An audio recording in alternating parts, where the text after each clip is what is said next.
nas kita pada pagi hari ini di Kisah Rasul 9 ayat 8. Untuk menghormati firman Tuhan, mari kita berdiri Bapak Ibu. Kisah Rasul 9 ayat 8 dan hitungan ketiga.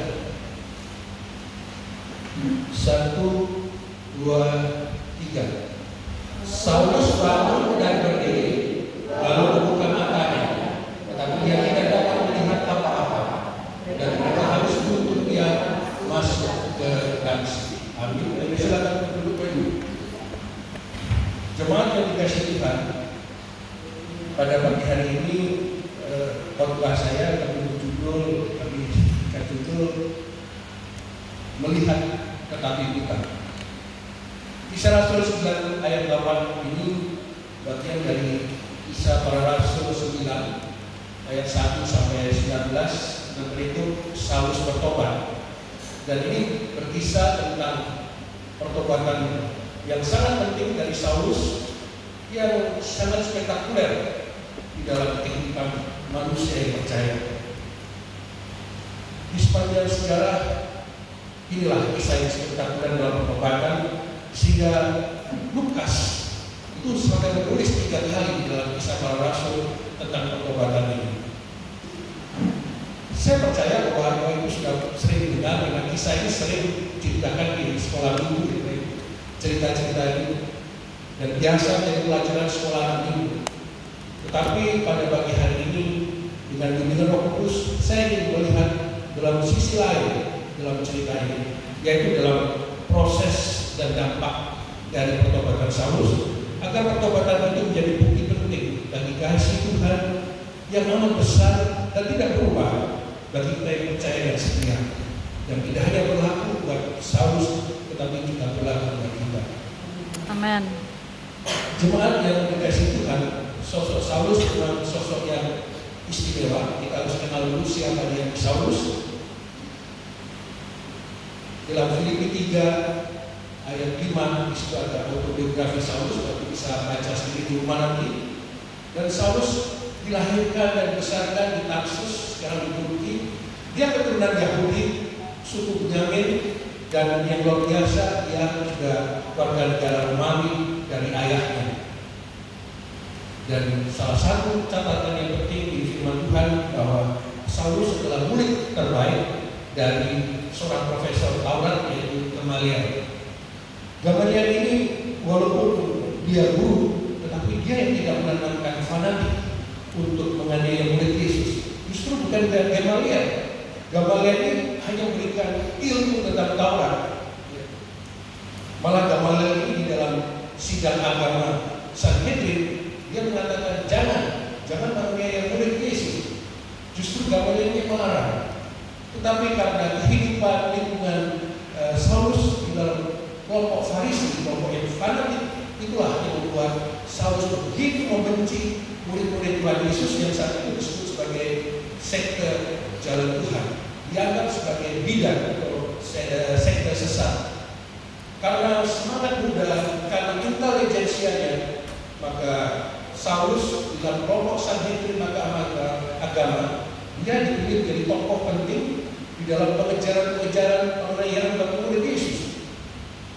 Itulah karena gerak dari Saulus, maka banyak murid-murid Tuhan Yesus melakukan migrasi dari tempat ke Samaria, ke Yudea dan Damsik.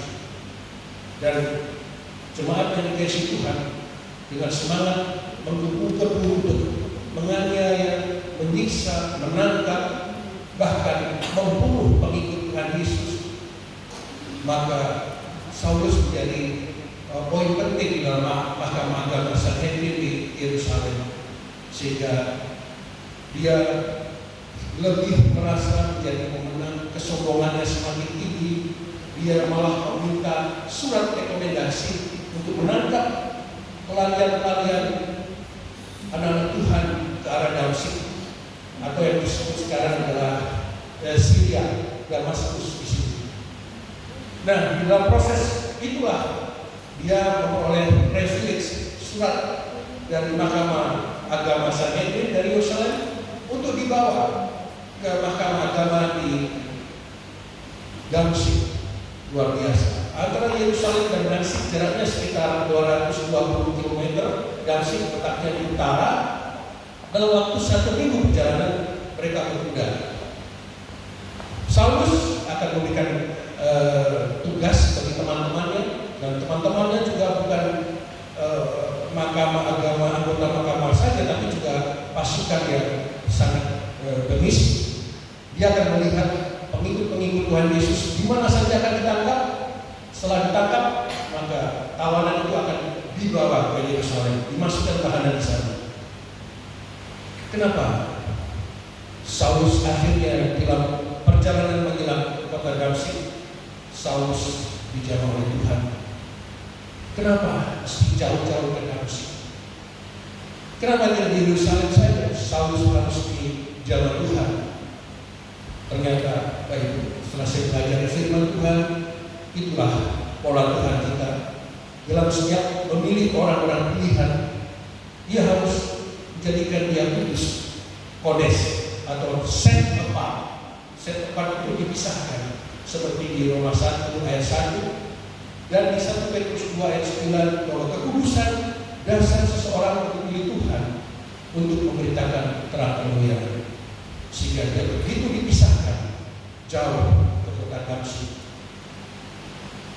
Itu juga pengalaman pribadi saya tahun 97. Harusnya saya pulang ke Surabaya untuk menyelesaikan tugas saya sebagai PNS, sebagai seorang dokter, karena saya sudah 2 tahun di Timur Timur, kemudian saya sudah 2 tahun di Sulawesi Utara, sehingga saya bebas memilih karir. Tetapi Tuhan harus memisahkan saya dan keluarga. Tuhan tidak mau saya kembali ke Surabaya. Tuhan minta terus saya ditemani. Dan itu rencana Tuhan. Bapak Ibu, apa yang terjadi pada Saulus pada saat menjelang di kota Damsyik? Kisah Rasul 9 ayat 3. Kisah Rasul 9 ayat 3 saya akan bacakan. Dalam perjalanannya ke Damsyik, ketika dia sudah dekat kota itu, tiba-tiba cahaya memancar dari langit mengelilingi dia. Cahaya dari langit atau cahaya dari surga di dalam KJV disebut light of heaven. Cahaya itu melumpuhkan sebelah tubuh dari Saulus. Dia jatuh ke tanah terjebak. Demikian juga teman-teman. Tetapi hanya Saulus yang bisa melihat cahaya. Walaupun dalam kesaksian Agripa semuanya melihat cahaya, tetapi cahaya dengan sosok Tuhan Yesus hanya Saulus yang bisa melihat.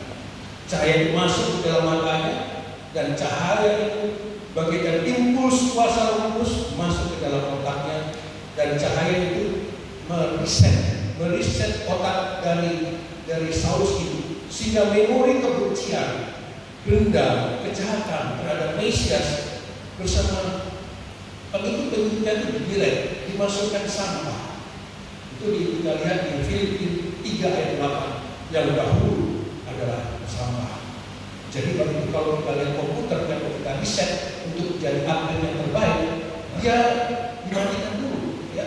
Dia harus di-restart. Jadi ada diputarkan, dimatikan mesin komputer itu untuk di-reset untuk menjadi lebih baik, agar komputer itu lebih kompatibel dan digantikan memori yang baru. Virus-virus semuanya akan dibersihkan. Jemaat yang dikasih Tuhan Yesus, apa yang dialami Saulus juga saya pernah alami 5 tahun yang lalu. Bapak Ibu, mata kanan saya ini pernah buta bukan karena cahaya dari soket, tapi buta karena bola badminton. 5 tahun yang lalu mata kanan saya buta. Begitu saya kena bola, karena saya waktu itu persiapan berlatih untuk menghadapi kongres Bedah di Manado. Maka Bedah Manado harus melakukan tim badminton. Kemudian saya jadi manajer badminton. Saya kena pas mata kanan saya. Salah seorang dari Dr. Nico Seven dengan kecepatan tinggi kena di mata kanan. Saya langsung buta. Saya panik, gemetar, dan langsung saya dituntun oleh residen, dibawa ke rumah sakit Siloam. Saya sebagai orang awam yang hanya anak satu saja itu begitu panik Pak Ibu. Saya tidak bisa bayangkan Saulus yang pembis begitu, kedua mata buta, sementara dia tahu siapa yang dihadapi. Pasti ada sesuatu rasa takut Pak Ibu. 3 hari Pak Ibu, puji Tuhan saya disembuhkan sama dengan Saulus 3 hari. 3 hari Pak Ibu saya harus tidur terlentang, tidak boleh miring ke kanan oleh dokter Nova, dokter ahli mata, tidak boleh miring ke kanan. Kalau miring ke kanan bisa buta seumur hidup Pak Ibu. Sementara istri anak-anak saya ada di Jakarta karena mengurus sekolah anak-anak kami, sehingga saya tinggal dengan oma. Mata kanan saya buta. 2 hari yang akan datang itu ada satu operasi. Akhirnya operasi di rumah sakit Siloam saya batalkan. Tidak mungkin saya paksakan operasi, tapi nanti korban di mata kanan saya. Tiap malam saya hanya berdoa. Saya tidak banyak bercerita ke istri yang dari Jakarta, karena nanti akan memberikan rasa takut dan sebagainya. Saya hanya mengatakan mata saya ada gangguan saja. Saya tidak berkutik. Mungkin Saulus juga begitu. Dia tidak berkutik. Dia kehilangan orientasi. Dia ada di dalam kesendirian dan tekanan yang berat. Namun seperti Saulus katakan, dalam sekejap dia tahu siapa yang membuatnya dia buta. Akhirnya mata rohaninya mulai berfungsi. Otaknya yang kotor itu setelah diriset mulai berfungsi. Di Kisah Rasul 9 ayat 4,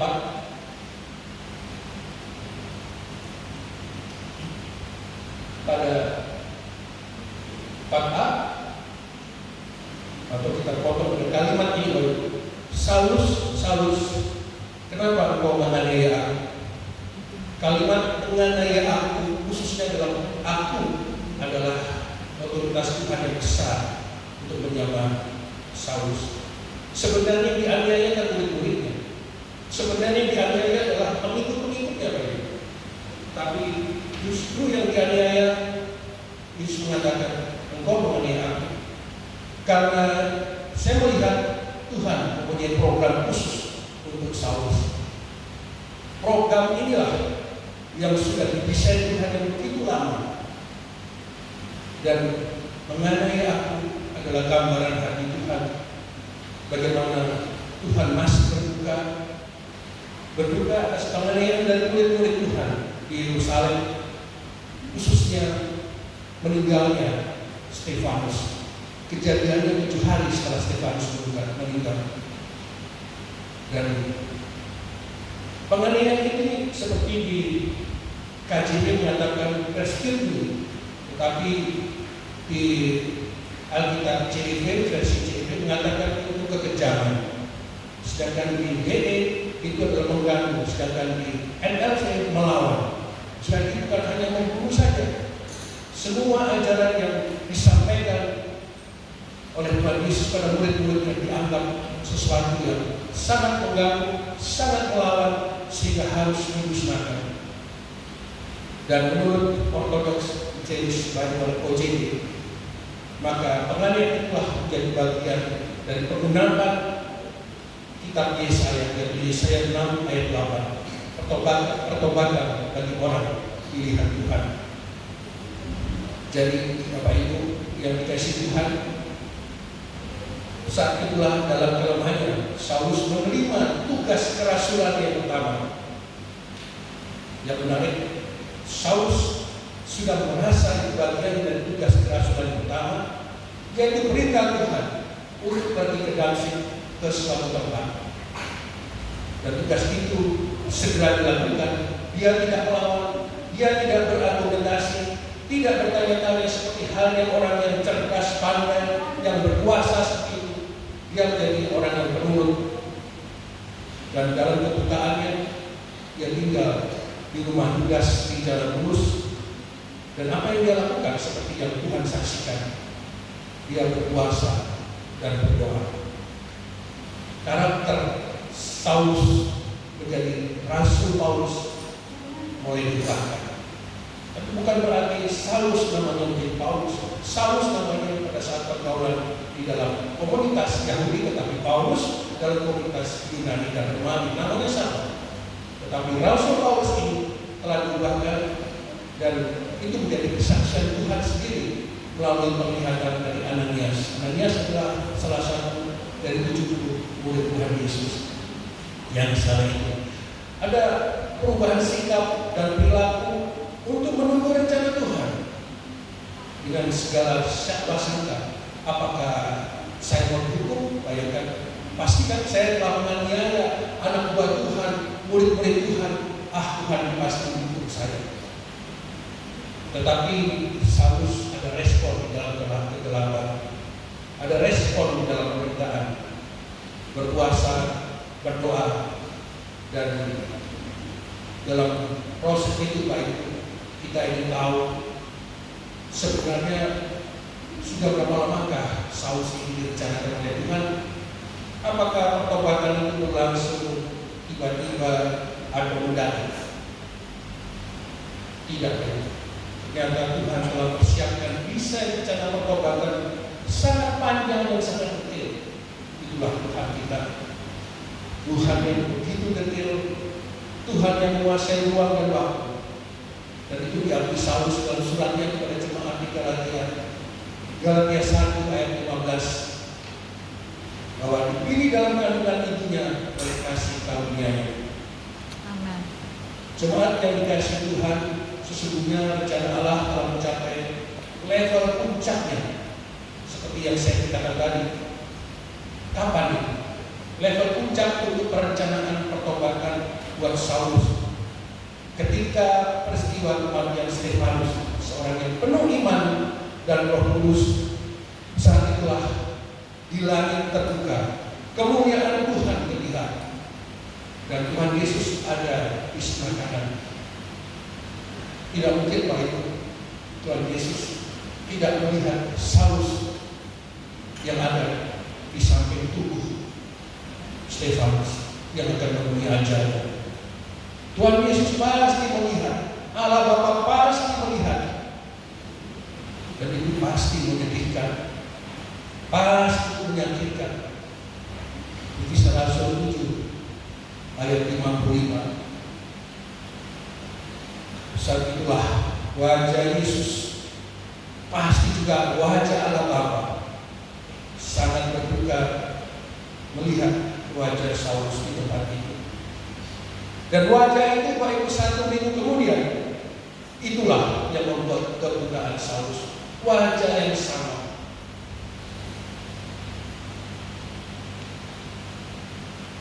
Saya kadang-kadang merenungkan ayat sampai di situ, saya itu tidak bisa menahan mata. Saya tidak bisa membayangkan kesedihan Tuhan. Saulus sudah menjadi target rencana Allah sejak lama. Dia tidak bisa menghindar. Malah istri saya katakan seperti dikunci. Kalau kita melarikan diri dari rencana Allah, itu akan semakin menyakitkan. Tidak ada tempat persembunyian yang ada kalau Tuhan sudah pilih. Tidak mungkin lolos dari mata Tuhan. Jemaat yang dikasihi Tuhan, rencana yang indah itu dan rencana yang tidak masuk akal di mata manusia dan di pikiran manusia itu tersirat di Kisah Rasul 9 ayat 5.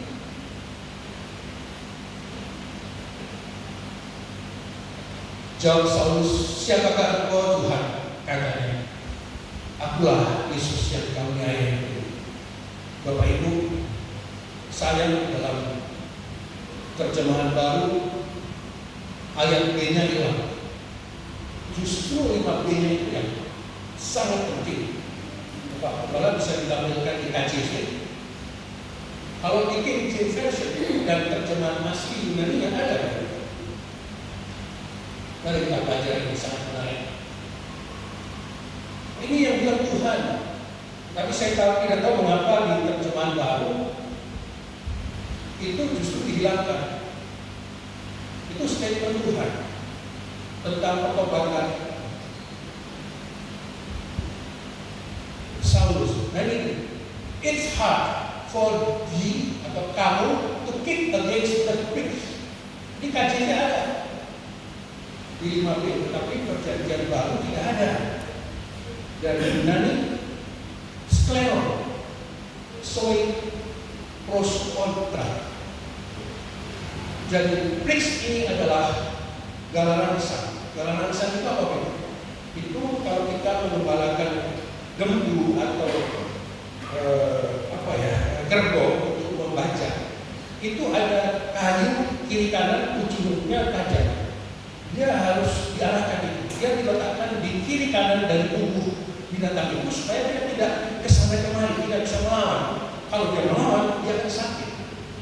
Jadi galarangsa atau kentra dalam bahasa Yunani, bahasa Inggrisnya goad atau prix, itu adalah mengarahkan dia itu berjalan. Nah, ini ada dua ayat, sedangkan di Kisah Rasul 26 ayat 14 perkembala dalam PD itu ada, ya. Tetapi Kisah Rasul 9 ayat 5b tidak ada. Padahal di dalam pelajaran kita kalau ada sebuah kasus, sebuah peristiwa, ada dua ayat itu akan menyebutkan kalian di Ulangan, di Matius atau di Yohanes. Dan ini 26 ayat 14. Kisah Rasul 26 ayat 14. Dan ini, sukar bagimu mendengar ke Allah segala rangsa. Gala rangsa itu terjemahan sangat unik. Gala itu tongkat, rangsa itu maksudnya memberi rasa nyeri. Sehingga kerbau itu atau lembu itu dia akan terus-terus sesuai kehendak yang memilih gala rangsa. Nah, tadi malam saya melihat di National Geographic, saya sangat suka acara itu karena pemandangannya bagus dan berisi pendidikan, yaitu tentang global tracker. Pada saat pembawa acara ini ada di pegunungan di Swiss Alps, di situ banyak sekali sapinya besar-besar karena di sana terkenal sapinya dilepas saja di padang gurun. Kemudian pembawa acara tanya ke guide-nya, seorang wanita, bagaimana itu sapinya? Apakah tidak terlepas ke sana mana? Oh tidak, coba lihat di sini ada benang yang warnanya kuning, itu yang akan membuat batas yang tidak terlihat bagi kita. Kemudian dia melihat, oh iya, loh talinya apakah bisa dilewati? Kan umumnya besar, waktu sapinya itu 1-2 ton, yang sapi besar bisa beda sapi di sini, sapi yang biasanya oleh papi mertua saya potong kecil, tapi itu sampai 2-3 ton, besar sekali karena produksi susu dan terkenal, produksi keju di Swiss. Nah, tali itu ada sumber listriknya. Bagi manusia tidak berbahaya, tapi bagi lembu itu akan dirangsang. Jadi dia hanya berputar-putar di situ, di daerah lumut. Kalau lumutnya habis, dia tidak lagi talinya. Talinya memang kecil, tetapi menghantarkan listrik yang tidak mematikan. Luar biasa. Jadi itulah membuat semacam batas nyeri atau galarangsa itu adalah haknya Tuhan, dan malah pikiran Saulus sudah disetting ulang. Saulus tahu bahwa saat itu dia berhadapan dengan siapa. Dia sangat paham tentang lawan. Dia tahu siapa Mesias. Saulus tahu siapa yang bertanya itu. Pasti dialah pemilik galarangsa itu. Karena itu pada saat dia menerima tugas kerasulan yang pertama, dia tidak bisa menolak. Sekali lagi dalam kelemahannya, Saulus hanya pasrah karena dia tahu siapa yang memerintahkan dia. Saat dia harus berangkat, melanjutkan perjalanan ke Damsyik, dan di sana setelah 3 hari dia dipulihkan. Nanti kalau Bapak Ibu dibaca di rumah, ini ada kisah yang sangat indah untuk kita pelajari. Jemaat yang dikasihi Tuhan, dampak sekarang kita tadi lihat proses, sekarang dampak dari pertobatan dari Saulus. Jadi apa sih tujuan Saulus untuk mengalami proses pertobatan itu? Kita lihat di 1 Timotius 1 ayat 16. Jadi Saulus bertobat itu untuk jadikan contoh pada mereka yang percaya memperoleh keselamatan yang kekal. Saulus harus membuka mata mereka yang tertutup oleh dosa. Saulus menjadi pemberita terang bagi mereka yang mengalami kegelapan rohani. Kolose 3 ayat 10. Contoh manusia baru yang terus-menerus berbangun. Jemaat yang dikasihi Tuhan, tugasnya apa? Tugas menurut penglihatan Ananias di Kisah Rasul 9:15-16, ada dua tugas yang diberikan Tuhan kepada Saulus melalui Ananias. Yang pertama, Saulus harus menjadi alat pilihan Tuhan untuk memberitakan nama Tuhan bagi seluruh bangsa, bukan untuk Yahudi, bukan untuk Romawi, tapi seluruh bangsa. Luar biasa. Tetapi tugas ini, poin kedua, banyak pemberitaan Yesus akan ditanggung oleh Saulus. Jadi jangan dilupakan pemberitaan murid-murid Yesus, termasuk pemberitaan yang sangat menyentuh hati Tuhan, yaitu pemberitaan Stefanus, juga harus ditimpakan kepada Saulus. Alat pilihan Tuhan, Saulus yang akhirnya menjadi nama Rasul Paulus, atau sama dengan Rasul ini kan akhirnya Saulus atau Rasul Paulus telah menulis hampir lebih dari 2/3 kitab Perjanjian Baru, dan menurut catatan penelitian kami hampir 90% firman-firman yang ada itu belum disampaikan oleh Tuhan Yesus. Banyak aniaya atau penderitaan yang ditimpakan kepada Saulus. Itulah semua duka-cita sengsara yang pernah dilakukan oleh Saulus kepada murid-murid Tuhan, termasuk pada Yohanes. Sekalipun pada saat menjelang ajar, Yohanes berseru pada Tuhan Yesus dan Allah Bapa, Tuhan, jangan limpahkan dosa ini kepada mereka. Jangan limpahkan. Sebelum Saulus menyerahkan rohnya kepada Tuhan Yesus dan Allah Bapa. Dan proses ini adalah proses kematian yang menunjukkan manifestasi Tritunggal yang tidak ada duanya dilakukan. Ada penyerahan Roh Kudus, ada Tuhan Yesus di sebelah kanan Bapa. Oleh karena itu, Stefanus menjadi tonggak atau badan dari Paulus. Tetapi akhirnya kita tahu bahwa aniaya yang ditimpakan itu selalu menyertai Saulus. Ada banyak pernyataan aniaya, tapi justru pergenapan berita Yesus itu menjadikan sikap Saulus berubah menjadi tokoh Farisi yang militansi, sekarang menjadi tokoh murid Yesus yang militansi, kesetiaan kekudusan, bahkan menjadi serupa dengan Tuhan Yesus. 1 Korintus 11 ayat 1 dan Kolose 1 ayat 2. Bapak Ibu yang dikasihi Tuhan, kita hidup di bina fakta, sekalipun kita berasal dari surga, kita tidak akan luput dari dosa sekecil apapun, sehingga setiap waktu pun diperlukan pertobatan sepanjang hari. Dia Allah tidak memandang seberapa berat kesalahan kita. Ingat Saulus, kesalahan-kesalahan yang begitu menyakitkan Tuhan, Tuhan pun masih mengampuni.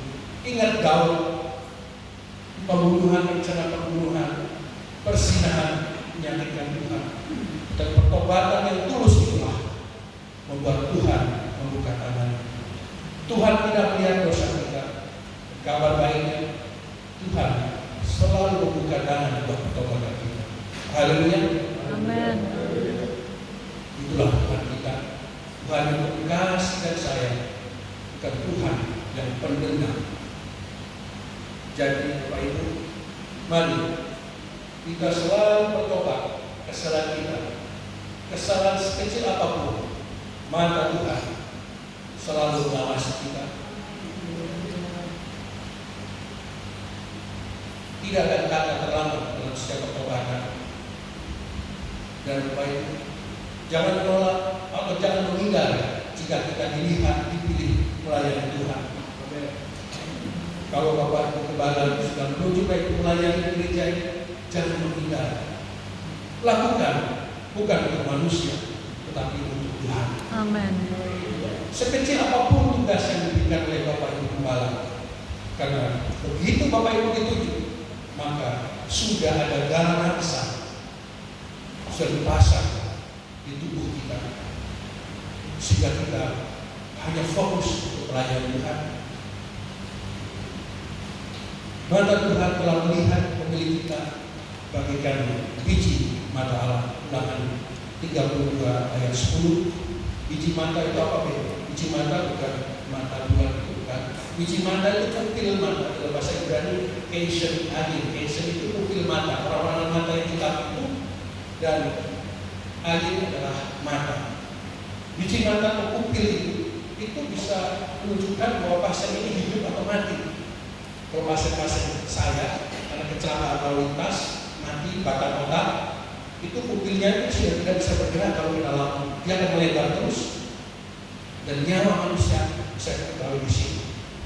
Dan pupil itu di sekitarnya ada layar yang disebut iris.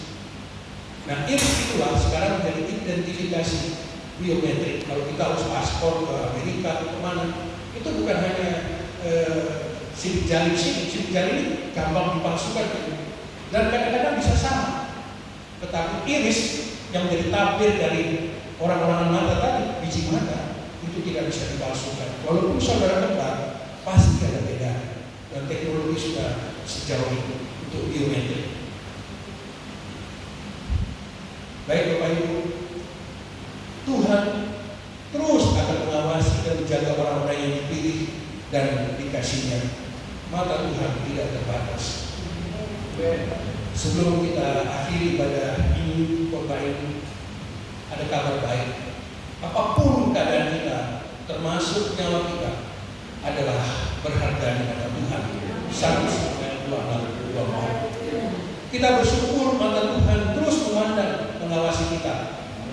Maka kita senantiasa menjadi bagian dari rencana Tuhan. Haleluya.